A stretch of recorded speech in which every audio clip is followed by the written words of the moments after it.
wanted to go. He loved baseball and he had a line for everything, and he made us laugh. I'll see you tomorrow. Good night. It has been cold all month long, but it is getting even colder next week. Our highs are plummeting into the 30s, lows in the 20s, and even some teens. And on top of that, we could see some winter weather again. I'll have all the details on your forecast coming up. Right now on News Channel 6 at 7, disaster relief trucks still dominate Augusta's roads. Can the cleanup wrap up before the Masters?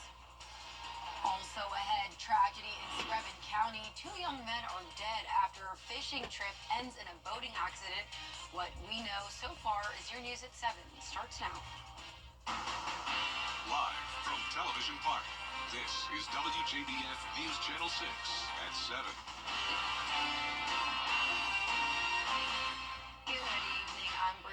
Thank you for joining us. Coverage you can count on begins with new details about a deadly boating accident. 2 people were killed after a boat overturned in a pond in Screven County. Grimley has the story. The Screven County Sheriff's Office says all this happened around lunchtime Wednesday. 3 young adults were enjoying an afternoon fishing on a pond, but a tragic accident has now left 2 dead. Investigators were called to a pond off of Port Robin Road close to 12:45 Wednesday. They say one of the young adults was able to get out of the water safely and was sent home after getting treatment from EMS. But his 2 friends tragically lost their lives from drowning. It's a tragic loss for our community. These young boys was great, football stars here in Screven County, well known, well liked. And, our thoughts and prayers are with the family at this time. The victims are identified as 22-year-old Eli Brodnix and Demetrius Boyd, who just turned 23 last month.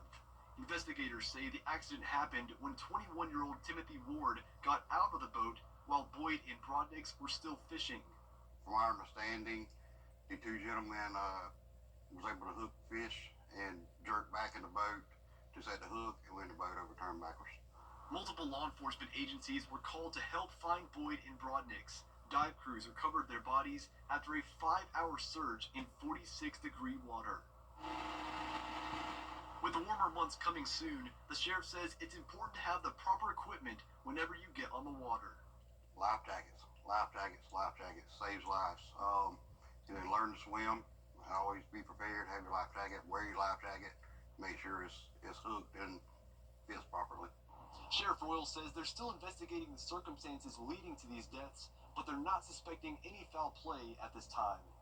In Screven County, Graham Lee, WJBF, News Channel 6.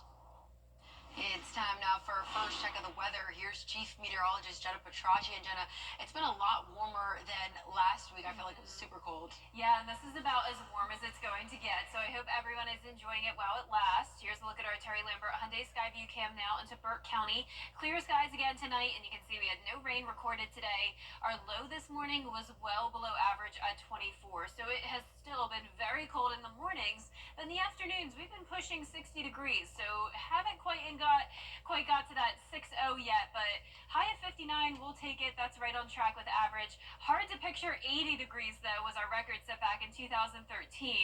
It seems like it's been forever since it's been warm, but notice the temperature change map is showing us around 4 to even 13 degrees warmer than this time yesterday, and that's because of the breezy winds, keeping our temperatures elevated for now. So even though the sun went down, we're still seeing the 50s in some places, which is definitely unusual for this time of the night.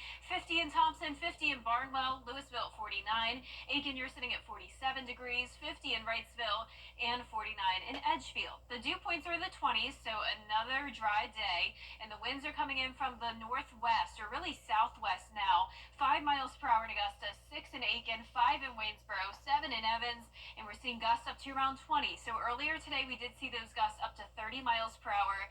They're starting to settle down now, but even just a slight wind will make it feel even colder tonight. The west winds will continue up to around 30 miles per hour until around 1 a.m. tonight. After we head into the overnight hours, the winds will settle down, and that will allow the temperatures to fall all the way to around 30. So notice we had this trough here that's now transitioned to a weak cold front. That's what's bringing us the gusty winds along it. So by tomorrow morning, though, we will have pretty light winds, and we're dropping to 30 by 8 a.m. So looking ahead, nice and sunny weather again for Friday. A rainy start to the weekend, though, and behind the rain comes in the very cold temperatures for next week with that slight chance of some winter mix. I'll have your full Viper 6 forecast coming up shortly, but back to you, Bria. All right, Jenna, thank you. Happening now, a public hearing on the former First Baptist Church building on Green Street. The Preservation Commission will hear a testimony on the current condition of the building and code violations. It's listed in the National Register of Historic Places. We'll have coverage of that meeting tonight at 10 and 11. And it may not look like it, but the end is in sight when it comes to debris pickup in Augusta. The disaster recovery trucks have been removing storm damage since the first week of October. Some areas are just now getting their first pickup, but the city's debris manager is announcing that the final pass for the city neighbors will begin sometime next week. We're looking to make an announcement today about starting final pass, and some of the areas will probably start District 1 and 7 and subsequently move down. But what we're going to do is we'll make announcements based on voter precincts. So if you know what your voter precinct is, we'll make announcements that when we're starting those and when we're finished. The deadline for 100% reimbursement from FEMA is coming up next month. It's been more than 90 days since Hurricane Helene left several areas throughout the CSRA filled with streets and debris piles. Some wonder if they can cause health concerns. I had the chance to speak with local doctors, and they say the short answer is yes. Call and make sure that she's doing everything that she's supposed to be doing in regards to these medicines. It's something allergist Dr. Donnie Dunnigan is doing since many of his patients are reporting allergies but are not sure where they're coming from. We're out of season for most of the pollens and things like that, and it seems to be related to the mold spores that are being produced by some of the debris that's left over from the hurricane. According to Dr. Dunnigan, when branches and stumps are wet, they can grow mold, ultimately leading to triggered allergies or asthma-related episodes. There's moisture and there's warmth on the inside of these debris piles, and I don't know if you've noticed, but some of these big trucks that they're using, after they've chopped all that stuff up, I see them in the morning time, and there's steam coming off of them. And so it shows you the heat that's being produced by these. And the heat, the moisture is helping produce the mold spores. And these mold spores just drive our patients, their allergy symptoms and their asthma symptoms. Savannah Riverkeeper Tanya Bonatadabis says the debris piles could cause other issues. You start having heat issues, especially when you go into the summer. These start becoming big fire risks. Even throughout the winter, if we're not getting rain, you have these big piles. That's a big fire risk. And we have a lot of stuff that's still sitting on the ground that is starting to get drier and drier. So it's turning into really good firewood in our front yard. But Dr. Dunnigan and Bonatadabis say there are some things you can do to maintain a healthy life and environment. Wearing a mask, trying to limit your time outside the best you can will help limit your exposure to those things. If you've got big debris piles, like mulch piles, you need to turn those. You need to keep that stuff going so that you're not just breeding, especially this, if you walk up to a mulch pile and stick your hand in the middle of it, it's super warm. That's because it's breaking down. That is different microorganisms eating that up. Governor Brian Kemp highlighting his top priorities at his annual State of the State address today. Kemp talked about helping Georgia farmers and rural communities impacted by Hurricane Helene, job creation, and expanding healthcare access. And thanks to a budget surplus, Kemp says he'll lower the state income tax rate, saving Georgians $7.5 billion over the next decade. Georgia accounts for roughly 22% of Waffle House locations in the country, but almost 37% of their litigation cost. Their liability insurance premiums have gone up 235% since 2018, and their average cost for a negligent security lawsuit in Georgia is 5 times higher than in Florida. Governor Kemp's budget proposal also includes $159 million for campus safety to protect children in classrooms. One of the biggest stories recently in South Carolina was the mystery $1.8 billion reported to be found in a state account. Caroline Yaffa shows us what really happened.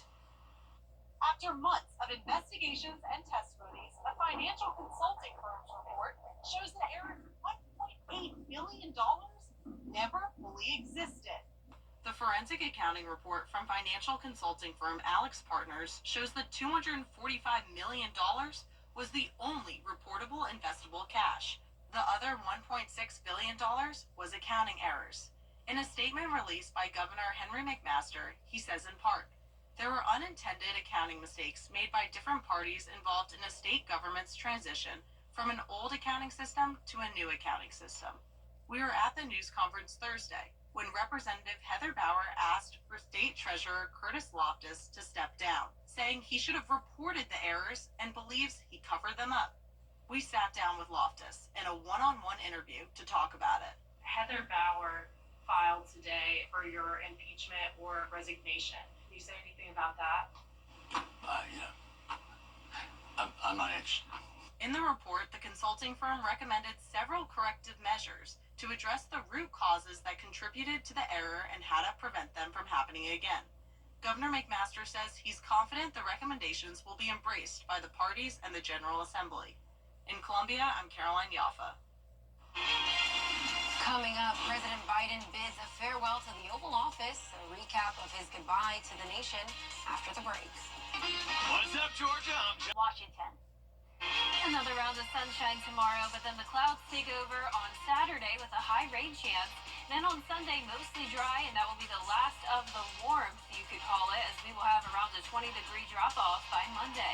I'll have your full Viper 6 forecast when we return. What kind of future do you want?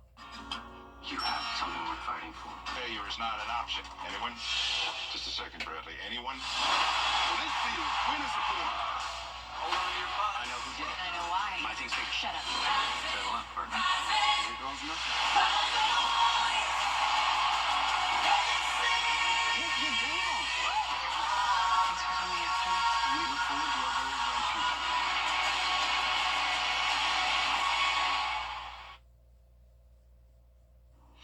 Now, your most accurate forecast with WJBF Live Viper 6. Welcome back and happy Friday Eve. It's another mostly clear and dry night as we take a look at our Terry Lambert Hyundai Skyview Cam from Wellstar MCG Health. Cold, but not as cold as it typically would be this time of the night. We're sitting at 47, feeling like 45. Definitely could be worse. West wind of 5 miles per hour. So even though the wind does make it feel a couple degrees cooler, the wind also helps our temperatures from dropping off. So in order to have that optimal radiational cooling, we need clear skies and calm winds. And the winds definitely aren't calm at the moment. Now we have a dew point of 23, very dry air in place. So once the winds do settle down with the clear skies, we will drop down to around 30 tonight. But right now, upper 40s through low 50s across the board. And our satellite and radar showing this weak front coming through. No rain associated with it, just the windy conditions. Another round of sunshine for our Friday, starting out at around the freezing mark and then climbing into the mid-50s in the afternoon. Let's take a look at our MLK Day weekend because we have a lot going on. Saturday, a 90% chance of rain, mostly in the morning, so it won't be a washout all day long. Sunday, we're going to be very low when it comes to those rain chances, so not bad. Temperatures are staying in the 50s. But then check this out. Your eyes are not deceiving you. 38 will be your high on Monday, low of only 21 degrees. Our futurecast model showing the clear conditions tonight. This continues into the first half of our Friday, but by Friday evening, more clouds will move in with the rain getting here by around midnight going into our Saturday morning. So by noon, a lot of this is already moving out, but we will have an additional batch come in from the south, and that'll still keep a slight chance of rain the rest of our Saturday and a few showers possible early Sunday morning. Here's a closer look at home. 4 a.m. on Saturday, widespread light rain. Some pockets of heavier rain will be possible primarily in our southern lying counties, but I'm not expecting any thunderstorms. So notice as we go into 2 o'clock in the afternoon Saturday, if you want to make outdoor plans, it's looking a-okay at that point, but then especially in our southern lying counties south of Burke County, we will have more rain coming through. So still some of that rain rain into Saturday night. There's 11 o'clock, but definitely not too bad. We're not concerned about flooding. Rainfall totals only up to around a quarter of an inch to half an inch. Now, let's talk about the elephant in the room, that chance of winter weather next week. While there's still a lot of uncertainty with the forecast, I'm still going with just a low chance of the winter mix. Next Monday through Thursday, though, I can tell you for sure it's going to be cold. Wind chill down into the teens and even lower teens at times. So around a 20-degree drop off here. 38 will be your high Monday, 36 on Tuesday, and the lows are going from 43 on Sunday morning, above freezing for a change, down to 21 on Monday morning, and then 18 on Wednesday. That is not something we see very often. The last time we were in the teens in Augusta was about a year ago. 16 was our low back on January 21st of last year. All eyes are on the Gulf because that'll be what determines if we have winter weather. So it's going to be up to this Gulf low, which does look like it will form, but exactly what track it will take will determine what we see early next week and possibly all the way up until around Thursday. Our lows tonight will be in the upper 20s to low 30s. Highs tomorrow will be in the mid to upper 50s. In your 10-day forecast, showing the rain on Saturday, a nice sunny Martin Luther King Jr. Day, but bundle up if you're going to be out and about. Those teens are sticking around for a few nights, and we're keeping around a 20 to 30% chance of rain and winter mix in the forecast next week. Back to you, Bria. Still ahead, time is ticking for a popular social media app. The latest on the TikTok ban, when coverage you can count on, continues. It's time to go. The Rooms to Go New Year's sale ends this holiday Monday. Start fresh, save big, and celebrate with 50-month interest-free financing. Shop hot buys on stylish new furniture for 2025. The latest living rooms on sale. Beautiful bedrooms and incredible dining rooms on sale now. With 50-month interest-free financing, it's easy to bring home the looks you love with low interest-free monthly payments. It's time to shop. It's time to save. The Rooms to Go New Year's sale ends this holiday Monday. I'm Jordan Pierce. If you really want to gamble on your next flight, just book a trip on Spirit Airlines. Hey.